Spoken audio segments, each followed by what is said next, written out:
இந்த பாலு நாடகம் தான் முடிஞ்சு போச்சே. இன்னும் என்னம்மா படிச்சுக்கிட்டு இருக்கேன்? நாடகம் முடியல தாயி, நாடகம் முடியல, ஆரம்பமாயிருக்கு. என்னம்மா சொல்ற தாய்? இப்ப நான் எப்படி இருக்கேன்? உனக்கு என்னம்மா குறைச்சல்? அழகு செல மாதிரி இருக்கேன். அழகுன்னா ஆபத்து தானே தாய். கீதா, என்னம்மா என்னென்னமோ கேக்குற? அழகா இருக்கிறதுனால தானே ரோஜாவை பறிக்கிறோம். பாலை சாப்பிடுமா, ஆறி போகும். தாயே, பாலு தெரிஞ்சு போச்சு. என் அழக நான் பலி கொடுத்துட்டேன் தாயே, நான் பலி கொடுத்துட்டேன். கீதா, இது நீயா செஞ்ச தவறா? இல்ல நானும் தான் தாயே, நானும் தான். யாருமா அவன்? எந்த நாடகத்துல நான் நடிச்சேனோ அதை எழுதுறவன். அந்த நாடகம் என் வாழ்க்கையிலேயே ஒரு நாடகத்தை உண்டாக்கிடுச்சு. ஒரு பெண்ணோட வாழ்க்கையில எது நடக்க கூடாதோ அது உன் வாழ்க்கையில நடந்து போச்சு. சரி, ஆக வேண்டியதை நான் கவனிக்கிறேன்.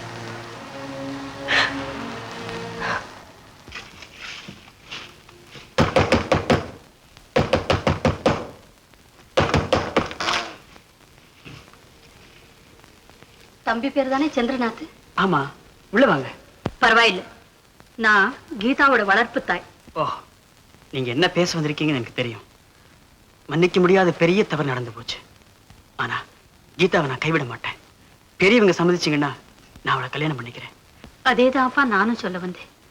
குழந்தையோட மானமும் குடும்ப கௌரவம் உன் கையில தான்ப்பா இருக்கு. இன்னைக்கே கீதாவோட அப்பாவை சந்திச்சு பேசுறேன். என் மகளை நீ கல்யாணம் பண்ணிக்க விரும்புறியா? ஆமா. என்ன வேலை பார்க்க? நான் எழுத்தாளர். ஓ, இந்த கிறுக்கிற தொழில உனக்கு என்ன வருமானம் கிடைக்கும்?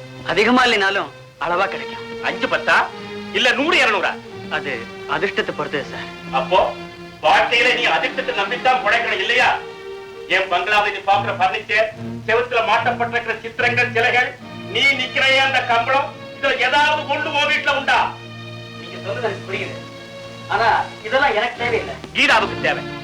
வெள்ளி கிண்ணத்துல நிலாச்சோறு சாப்பிட்ட குழந்தை, பெருந்தரையில அவ கால் நடந்தது. ஆமா, உன் ரூமில ஏர் கண்டிஷன் உண்டா? இல்ல. கார் வச்சிருக்கியா? கிடையாது. வேற என்னதான் தகுதி இருக்கு? நான் ஒரு எழுத்தாளர். கீதா ஒரு பணக்காரி. கீதா என்கிட்ட இதெல்லாம் ஒண்ணு கேட்கல. அவ கேட்டிருக்க மாட்டா, அவ குழந்தை. ஆனா நான் ஒரு தகப்பேன். அவளுக்கு என்ன தேவைங்கிறது எனக்குத்தான் தெரியும். அந்த தேவையை பூர்த்தி செய்யறதா என்னுடைய கடமை. ஆமா, வீட்டுல பெரியவங்க யாராவது இருக்காங்களா? யாரும் இல்ல. என்ன பெத்தவங்க இறந்துட்டாங்க. அவங்க ஆசீர்வாதத்தை தான் கொடுத்துட்டு போனாங்களே தவிர ஆஸ்தி வைக்கல. அனாதே, ஆதரவு யாருமே கிடையாது. சமூகத்துல ஒரு அந்தஸ்தும் இல்ல. அடுத்த வேளை சாப்பாட்டுக்கு அதிர்ஷ்டத்தை நம்பணும். அஸ்திவாரமே இல்ல. ஆனா ஆசையில கோட்டை கட்டிட்டேன். நான் ஒரு லிட்டரேச்சர் எம்ஏ. எழுத்தாளர் நான் பிழைக்க முடியாட்டாலும் எங்கேயாவது வேலை செஞ்சு கீதாவை என்னால காப்பாற்ற முடியும் சார். உன் உறுதி அழகாத்தான் இருக்கு. உத்தியோகத்துல சேர்ந்துட்டு நான் சொன்ன தகுதிகள் அத்தனை உனக்கு வந்த பிற்பாடு என்ன வந்து பாரு. நீ போகலாம். ஏன் நிக்கிற? கதவு திறந்திருக்குப்பா. ஆனா உங்க மனசுதான் மூடிட்டு சார். தயவு செய்து எங்க கல்யாணத்தை தடுத்து நிறுத்திடாதீங்க. நீங்க இத்தனை நேரம் பேசின குடும்ப கௌரவம், சமூக அந்தஸ்து இதெல்லாம் நிலைச்சிருக்கணும்னா கீதாவை எனக்கு கொடுக்கறதா நியாயம். மிரட்டுறியா? மிரட்டல, உண்மையைத்தான் சொல்றேன். உங்க பொண்ண வேற யாருக்கும் கல்யாணம் பண்ணி கொடுக்க முடியாது சார். காரணம், அவ எனக்கு சொந்தமாயிட்டா.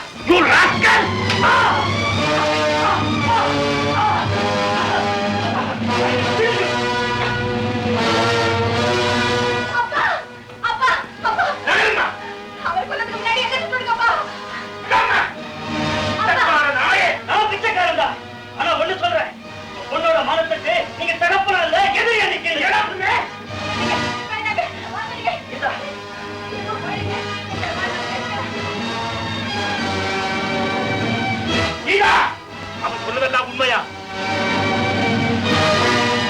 சொல்லுமா, உண்மையா?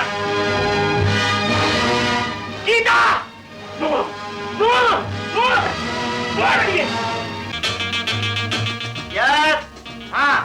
அட்டப்பட கவர்ச்சி அமையணும். ஆர்டிஸ்ட் சொல்லு, கதையை பார்க்கறத விட அதை பார்த்தே புத்த வைக்கலாம். Excuse me, may I come in please?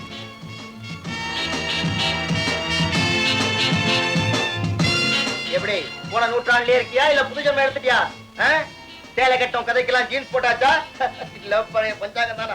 பழைய கொள்கையெல்லாம் என் பொழப்புக்கு உதவாது நான் புரிஞ்சுக்கிட்டேன் சார். Perfectly correct. திடீர்னு உனக்கு இந்த திருப்பம் ஏற்பட்டிருக்கணும்னா யாரோ மூளையில உரைக்கிற மாதிரி பலமா தட்டி இருக்காங்கன்னு நினைக்கிறேன். ஆமா, யாரோ தட்டி இருக்காங்களே. அப்போ இனிமே உனக்கு நீ கதை சொல்லிக்க மாட்டேன், ஊருக்கு சொல்ல போறேன்னு நினைக்கிறேன். That's good.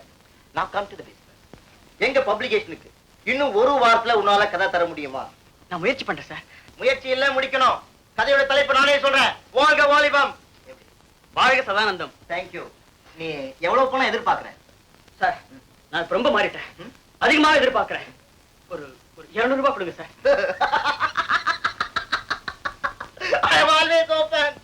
ஆரம்ப கதைக்கு 1000 ரூபாய் தருவேன். அப்புறம் விற்பனைக்கு தகுந்த மாதிரி 20% கமிஷன் தருவேன்.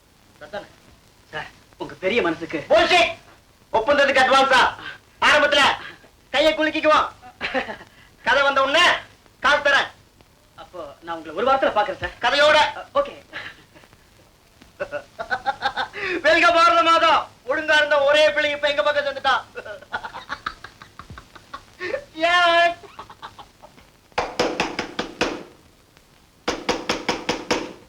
வாங்க, கதவு திறந்தா இருக்கு.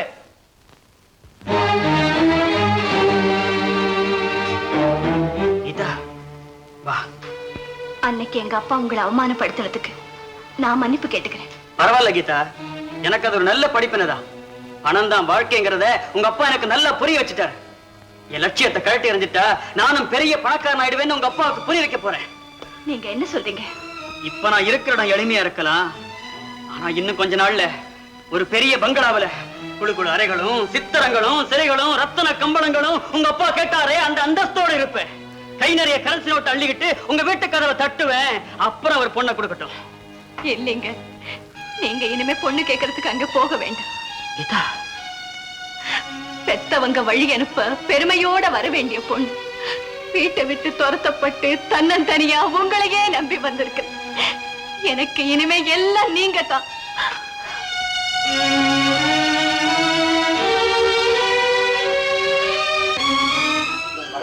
பொண்ணு எனக்கு ரொம்ப பெருமை கேட்டு தானே காதல் பண்ணி தனக்கே கல்யாணத்தை நிச்சயம் பண்ணிக்கிட்டு இப்ப பெத்த தகப்பனுக்கு சொல்லி இருப்பார். ரொம்ப நல்லா இருக்கு தாயமா, ரொம்ப நல்லா இருக்கு. ஆசையா படிக்க வச்சிருக்கு. எனக்கு ரொம்ப அழகா பாடம் சொல்லிட்டான். ஆத்திரப்படாதீங்க, படிப்புனால அவ பாழாயிடல. அடக்கமும் அழகும் நிறைஞ்ச பையனா ஒரு நல்லவனு தான் தேர்ந்தெடுத்திருக்கா. நீயும் தேர்ந்தவனுக்கு சவால் போடுறியா? நல்லது நல்லதுன்னு சொல்றதுல தப்பு என்னங்க இருக்கு? நீயும் ஏழதானே, ஏன் பேச மாட்டேன்? குணமுள்ள இடத்துலதான் குடும்பம் நல்லா இருக்க முடியும். பகட்ட கண்டு நம்பி கீதா பிரகாஷையோ இல்ல சதானந்தத்தையோ கல்யாணம் பண்ணி இருந்தா அந்தஸ்துக்கு சரியா இருந்திருக்கும். ஆனா அமைதியான வாழ்க்கை கிடைச்சிருக்குமா? தாயம்மா, இப்ப நீ பெரிய பெரிய வார்த்தை எல்லாம் பேச. நான் பேசுனது தவறா இருந்தா என்ன மன்னிச்சிடுங்க. என் மனசுல பட்டதை சொல்லிட்டேன். தயவு செய்து கல்யாணத்துக்கு வந்து குழந்தைய ஆசீர்வாதம் பண்ணுங்க. முதல்ல நீ போவடியே. இப்படி விட்டு பேசிட்டா எப்படிங்க?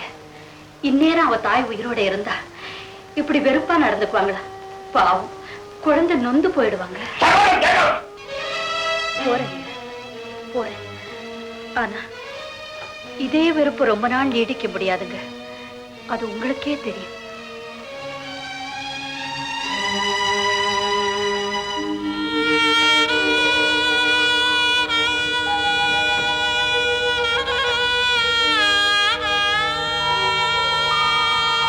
இப்ராஹிம், இப்பதான் வந்தியா? முன்னே வந்துட்டேன் முதலாளி. தாயம்மா பேசினதெல்லாம் வெளியில இருந்து கேட்டுக்கிட்டு தான் இருந்தேன். நான் நடந்துகிட்டது நியாயம் தானே? நான் எப்படி அபிப்பிராயம் சொல்றது? ஏன், நீ ஒரு தகப்பன்தாரே. என் நிலைமையில நீ இருந்தா என்ன செஞ்சிருப்ப? ஒரு தகப்பனா நடந்திருப்ப முதலாளி. என்ன முதலாளி, எனக்கு உங்க அனுமதி வேணும். ஏன், தாயம்மா மாதிரி நீங்க வேலையை விட்டு போக போறியா? இல்ல முதலாளி, ஆசையா வளர்த்த குழந்தையோட நிக்காவுக்கு நானாவது போய் ஆசீர்வாதம் பண்றேன். ஹம்சமா வளர்த்த பிள்ளைய நீங்க இப்படி அனாதையா விட்டுட்டா உங்க மனசுக்கு எப்படி படுக்கும்? என் மனசு தாங்கல முதலாளி, என் மனசு தாங்கல.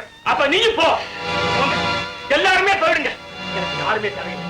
நான் தனியா இருப்பேன். அது தாங்கலாம்.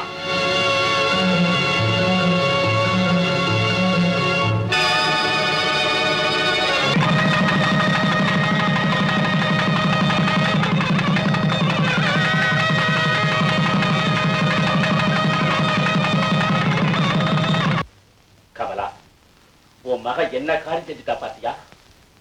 ஆசையா வளர்த்த தகப்பனா எனக்கான துரோகம் செய்யணும்? நீ பெத்த மக பக்கம் தான் பேசுவேன். ஆனா இந்த அவமானத்தை நான் மறக்க மாட்டேன், மன்னிக்க மாட்டேன், நிச்சயம் மன்னிக்க மாட்டேன்.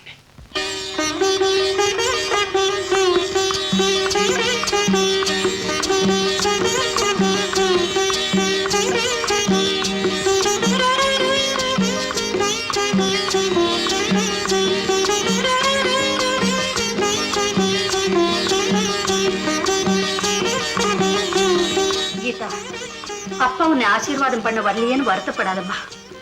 சட்டியை கழட்டி போடுற மாதிரி சொந்த மகனையும் கழட்டி போட்டுட முடியாது. காலம் வரும், அவர் கண்ணு திறக்கும். தாயே, கலங்காதம்மா. தெய்வமா இருக்கிற உன் தாயார் நிச்சயமா உன்னை வாழ்த்துவாங்க. பூவும் பொட்டுமா தீர்க்க சுமங்கலியா நீ நல்லா வாழணுமா. கல்யாணத்துல அக்னி முன்னால உட்கார்ந்தியே அந்த அக்னியை போல பரிசுத்தமா இருக்கணும்மா. புருஷன் கையை இருக்க பிடிச்சியே அந்த பிடியை கடைசி வரைக்கும் விடாதம்மா. அவன் மனசு கோணாம நடந்துக்கம்மா.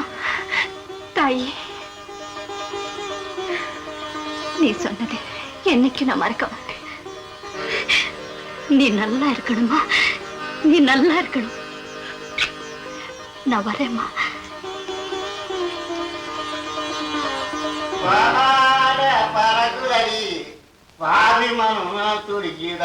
தம்பி,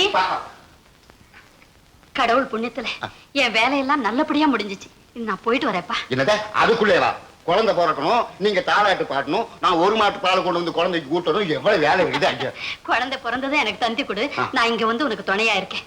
இப்போ வட வடன்னு பேசாம வெளியே போ, பாப்பா தனியா இருக்கு. தனியா இருக்கா? நம்மளாங்க கடவுளே, உனக்கு சொன்னா புரியலையே. தகாச்சு, நான் ஜோடி அனுப்புறேன். தம்பி, நான் போயிட்டு வரேப்பா. வாங்க. ஐயா, கதை எழுத நேரமாயிட்டு பெட்ரூம்குள்ள போ. சும்மா சம்பந்தா, நான் நாவல முடிச்சாவணும். கதை விடுறியா கண்ணு? நான் அப்படி போனாக்க நீ இப்படி போடுவ. கைய கூட. எதுக்கு? கைய கொடுங்க. பால்காரனுடைய பிரசன்ட். சம்பந்தா, என்ன அப்படி பாக்க? அங்க போய் சொல்லு. படிக்காது அடிக்கு. சரி.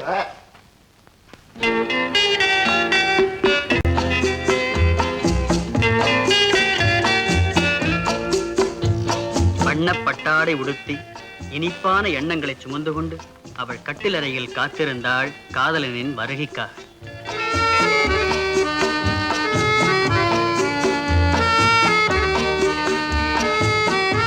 நெஞ்சிலே உணர்வு பொங்க தங்கச் சிலை போல அவள் அவன் பக்கம் வந்தாள்.